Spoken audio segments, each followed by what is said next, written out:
Hello Vault Heads, this is the self-proclaimed, sarcastically named Captain KeyForge, also known as PJ Broughton of the Steel City Snufflegators. And welcome to the latest episode of Captain's Commpod. And as you know, if you listen to the last one, today we are going to talk about token creatures, and specifically the token creatures of House Mars. Obviously in Winds of Exchange, the latest addition to the world of KeyForge and the Crucible, as it were, is the token creatures, which every deck will come with a token creature from one of the three houses of that deck. There are 4 token creatures represented in each house. Most of them have already been spoiled, although not all of them yet. So I'm going to start talking about them all, and I'm going to do one Commpod per house. And after we discussed how damage affects token creatures, which we did last week, we are now today going to talk about House Mars. Welcome back, House Mars. So the first one at 4, Grunt. So Grunt, power 3, nothing. No skirmish, no elusive, no omni, no abilities, no reap, action, whatever. Just a standard power 3 vanilla creature. I don't mind power 3 vanilla creatures.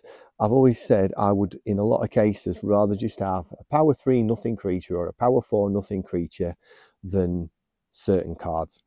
I mean, the Flex is one of them. I don't think it's a bad card, but it gives you nothing unless you've got a creature of the specific house that's in play and ready and not exhausted, that's got to be over power 4, otherwise it's not even worth doing it.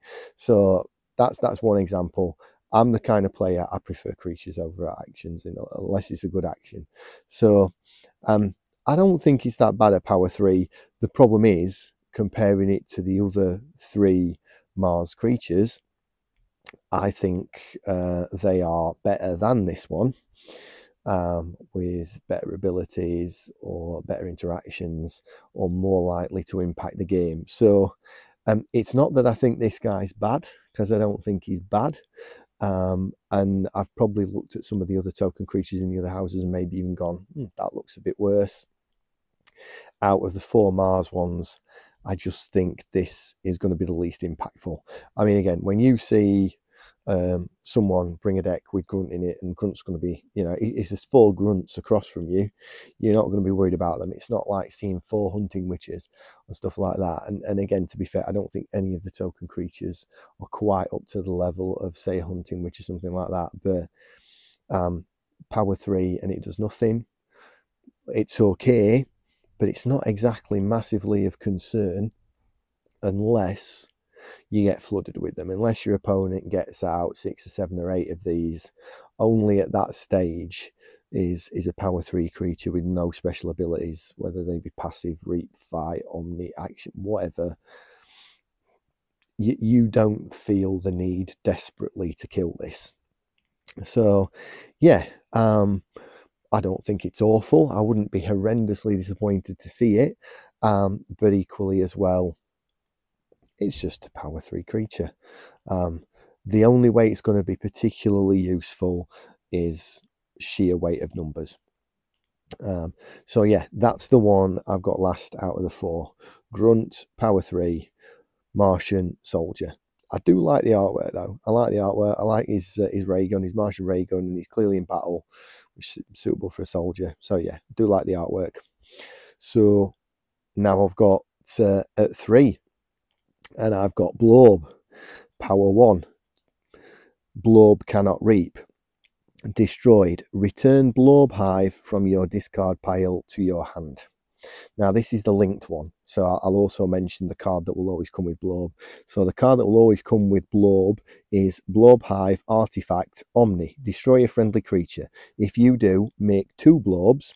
Then if you control 10 or more Blobs, destroy Blob Hive and forge a key at no cost. Now there's been a lot of talk in the community about Blob and Blob Hive. A lot of people seem to like it.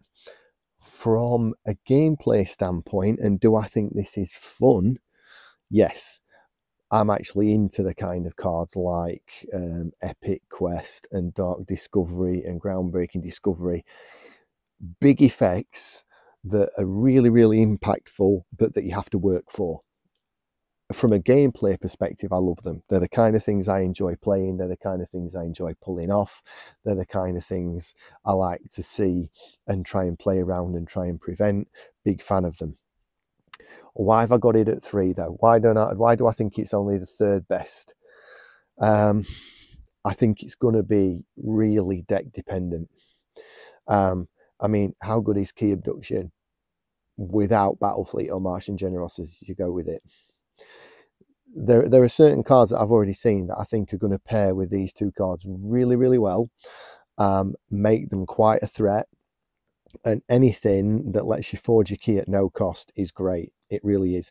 And again, that artifact, bearing in mind that if one of these token creatures gets destroyed, you return the artifact to your hand, and then obviously if you put it in your hand, you're going to put it in play again straight afterwards, aren't you? So that artifact is nearly always going to be there. So I'll say that every time you go into Mars, you're going to be able to turn one creature into 2. And it doesn't say you can't destroy a blob to make 2 more blobs. Destroy a friendly creature if you do make 2 blobs. Doesn't say that can't be a blob. So destroy 2 blobs. Well, destroy a blob, turn it into 2. Destroy a creature from another house, turn it into 2 blobs. But the fact that you've got to get 10 of them to make the key cheat work, and it's got to be 10 or more blobs, it seems a bit hard to pull off in isolation. I think with the right backup cards, it's going to be really, really good. But a card that needs the right backup cards is not a card that I consider to be one of the best cards in the game in isolation. So things like Control the Weak, Too Much to Protect, anything like that, very rarely do they need anything else to make them work, and they're very impactful. So the reason why I've got this in 3rd place rather than in 1st or 2nd is because I think it's just going to be a little bit too hard to pull off and too hard to make work than the other 2. I'd love to say I think you're going to get a free key out of this every 3rd game. I think there'll be decks where you're lucky if you ever pull it off. But equally, there'll probably be some decks out there where you can almost get this off every game. So that brings me on to the card that I've put at place 2. So in 2nd place, I've got Scientist, which is a power 1 creature, Martian Scientist. Omni, reveal a Mars card from your hand and archive it. Okay, so this I feel is a little bit more useful than the blob. Why? Well, realistically, I can see you getting it off. I can see you managing to get one of these guys into play and actually trigger the effect of the creature, as in use it and put a card in archive. Also as well, it is an Omni ability too.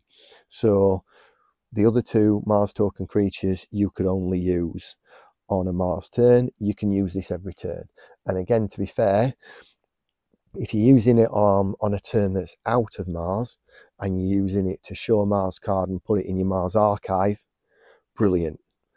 That's good. So this token creature is going to be all about trying to build a Mars archive and pull off a big Mars turn, almost like the library access. It's not only library access, but you're going to be about trying to build that big Mars archive, put down a big Mars turn.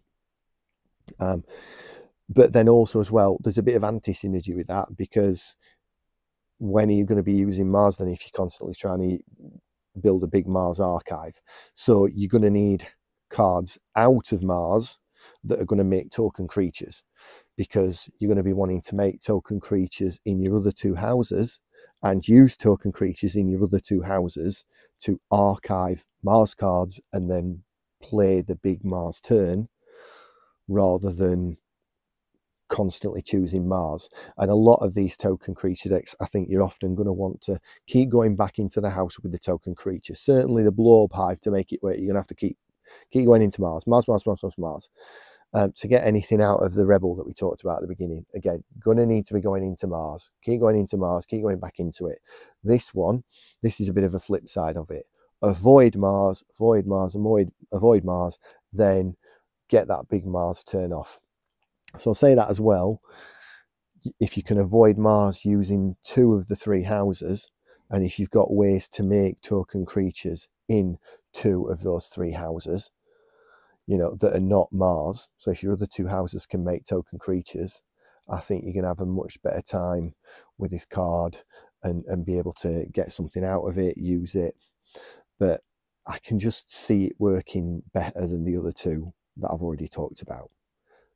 I don't see you failing to get this off once again. So yeah, in second place, Scientist. So who did I put in first? Well, I put Rebel in first. So Rebel, power 1, Martian Rebel. Reap, deal 1 damage to an enemy creature. Okay, so why do I think this guy's better than the last one? Well, it's the fact that the last one is an action rather than a reap ability. So this guy is going to reap, gain you an amber, and deal 1 damage to an enemy creature. Now, again, in other sets, I'd probably say, well, how much is 1 damage actually worth? 1 damage is not going to kill most creatures. 1 damage in this set, with quite a few creatures kicking around all at 1 damage, if you've got 3 of these, red, down and ready, and your opponent's got 3 token creatures down and ready, and they're all the power 1 ones, 3 reaps, reap, and I'll kill all your creatures and wipe your board. I mean, don't get me wrong, there's going to be plenty of creatures in this set that do not have 1 power. I get that, but there are going to be quite a few token creatures in this set that are 1 power. And I can see this working consistently. Plus as well, Omni archive a card doesn't advance your game state. It doesn't earn you amber. It doesn't get you closer to forging a key. It is building. It's building towards the future. It's building towards a big Mars turn. It doesn't actually move you towards forging a key. Whereas this card actually moves you towards forging a key and deals damage to your opponents at the same time.